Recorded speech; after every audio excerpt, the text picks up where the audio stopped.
28th chapter, subject heading, Releasing Nanda Mahārāja from the clutches of Varuna. The Govardhana-pūjā ceremony took place on the new moon day, and after this there was torrents of rain and hailstorms imposed by King Indra for 7 days. So 9 days of the waxing moon being passed. On the 10th day, King Indra worshipped Lord Kṛṣṇa and the whole business was satisfactorily settled. After this, on the 11th day of moon, that is Ekādaśī, Mahārāja Nanda observed fasting the whole day, and just early in the morning of the Dvādaśī, next day after Ekādaśī, he went to take bath in the river Yamunā. He entered deep into the water of the river, and immediately he was arrested by one of the servants of Varuṇadeva, and he brought Nanda Mahārāja before the demigod Varuna, because Nanda Mahārāja was taking bath in the river in odd time. According to astronomical calculation, that time is considered as demoniac. The fact is that Nanda Mahārāja wanted to take bath in the river Yamunā early in the morning before the sunrise, but somehow or other he was little earlier than the time, and that time was not auspicious, and as such he was arrested by the servant of Varuna. Nanda Mahārāja, thus being taken away by the servant of Varuna, his companion cowherdesmen began to call for Krsna and Balaram very loudly. Immediately Krishna and Balaram could understand that Nanda Mahārāja was taken by the servant of Varuna. Thus they went to the place of Varuna, because Lord Kṛṣṇa and Balaram are placed to give protection to their men, the inhabitants of Vrindavan, the unallied devotees of the Lord. Devotees having no other shelter than the Supreme Personality of Godhead, naturally they cry for help from the Supreme Personality of Godhead, exactly like children who do not know except the protection of their parents, cry for help whenever they are in danger. Demigod Varuna immediately received Lord Kṛṣṇa and Balaram, get respect, and began to say, my dear lords, actually just now, this day, on account of your presence, my body, known as the demigod Varuna, has become successful. Although I was the proprietor of all the creatures in the water, they are not the causes of my successful life.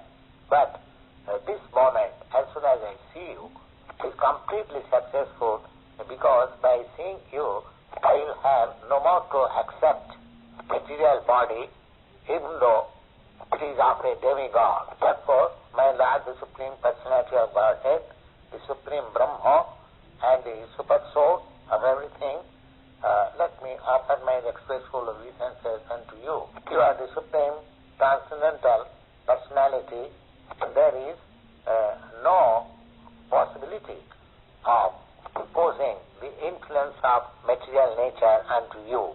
I am very, very sorry that my men, being foolish and without any knowledge what to do and what not to do, has mistakenly arrested your father, Mahārāja Nanda, so I beg your pardon on account of the offense of my servant. I think it was your plan to show me your mercy, your personal presence here. My dear Lord Kṛṣṇa, Govinda, be merciful upon me, and here is your father. You can take him back immediately. In this way, Lord Kṛṣṇa, the Supreme Personality of Godhead, took back his father and presented him before his friends with great jubilation. Nanda Mahārāja, however, after after visiting the place of the demigod Varuna, although he was so opulent, he offered so much respect to Krishna. That was very much astonishing to him, and he began to describe the incidents to his friends and relatives with great wonder. The fact is, although Krishna was acting so wonderfully, Mahārāja Nanda and Mother Yasoda never could think of him as Krishna as the Supreme Personality of Godhead, but they were always accepting him as their beloved child. As such, Nanda Mahārāja did not accept the fact that Varuna worshipped Krishna because Krishna is the Supreme Personality of Godhead, but he took it that Krishna is wonderful child, was respected even by the Varunas.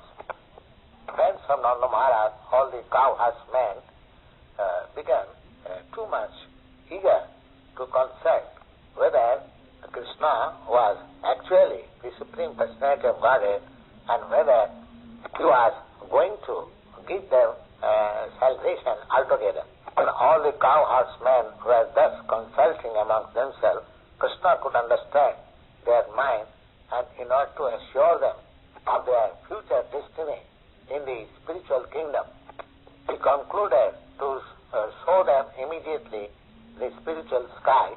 Clearly, ordinary persons were simply engaged in the business of working hard to elevate their position in the material world, has no information that there is another kingdom or another sky, which is called a spiritual sky, where life is eternal, blissful, and full of knowledge. And as it is stated in the Bhagavad Gita, a person returning to that spiritual sky never comes back to this.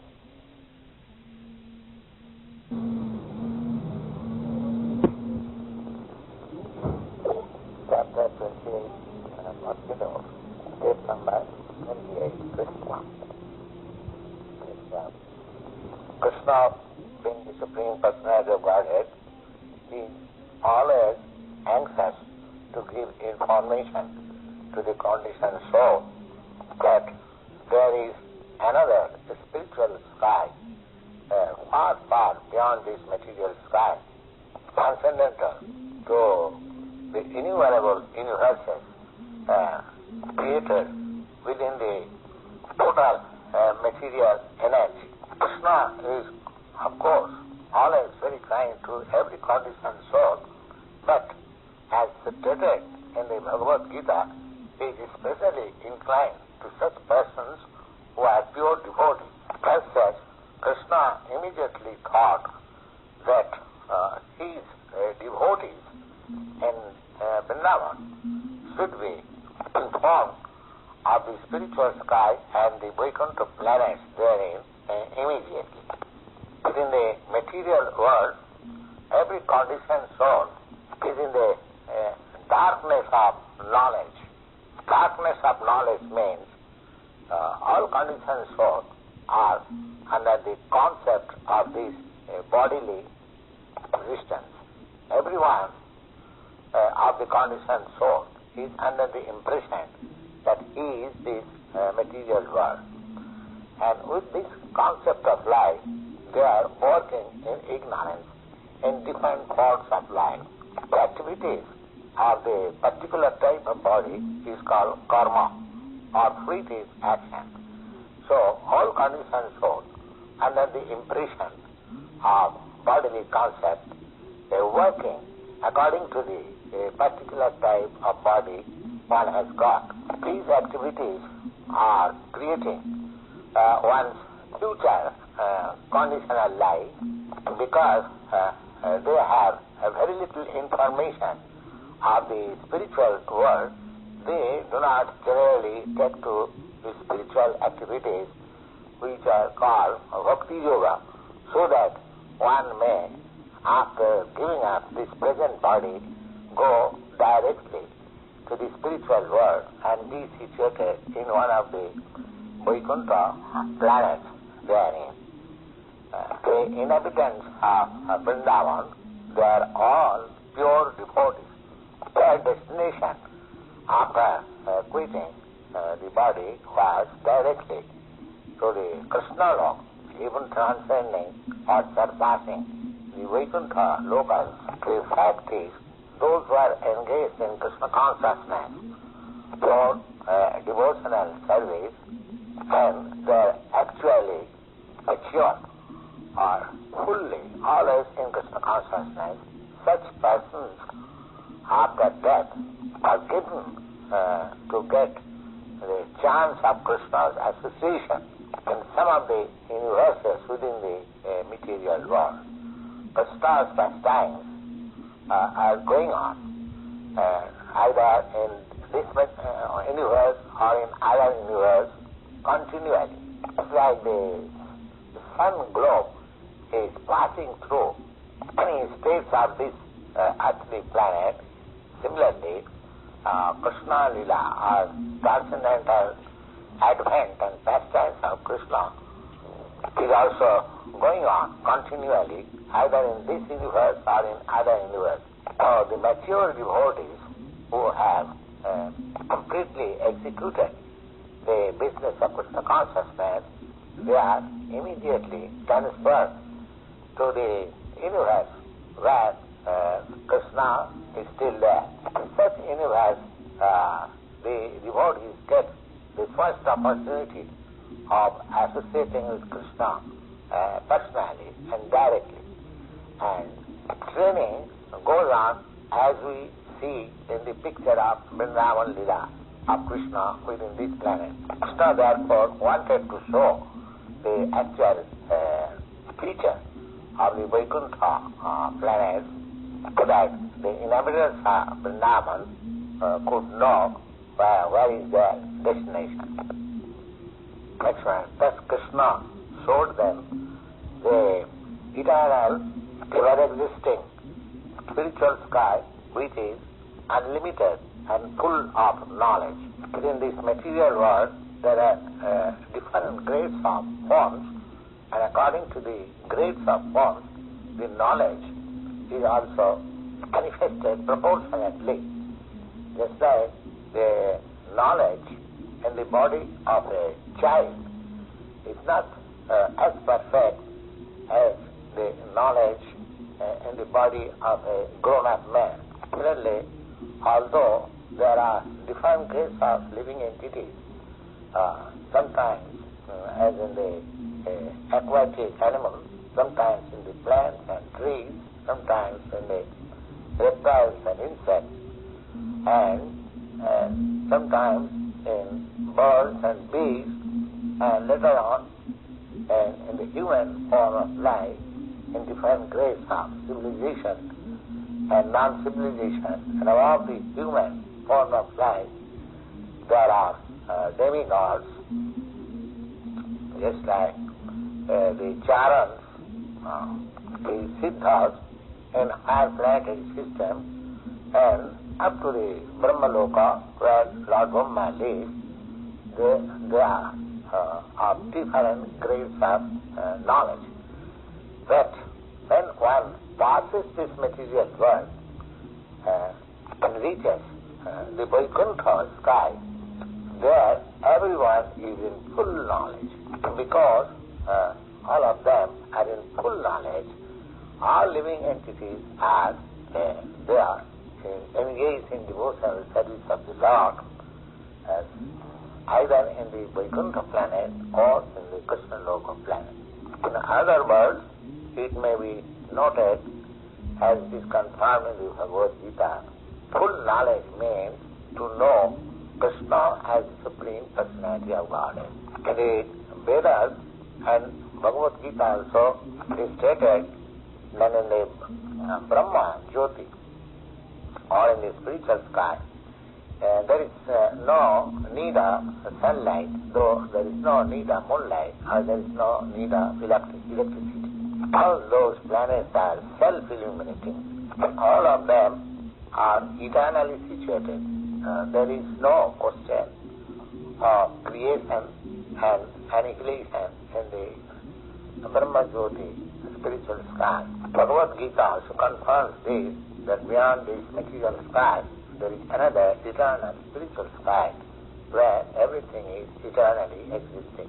Information of the spiritual sky can be had only by great sages and saintly persons who have already surpassed the influence of three material modes of nature. Unless one is constantly situated in that transcendental platform, it is not possible for anyone to understand what is that spiritual nature.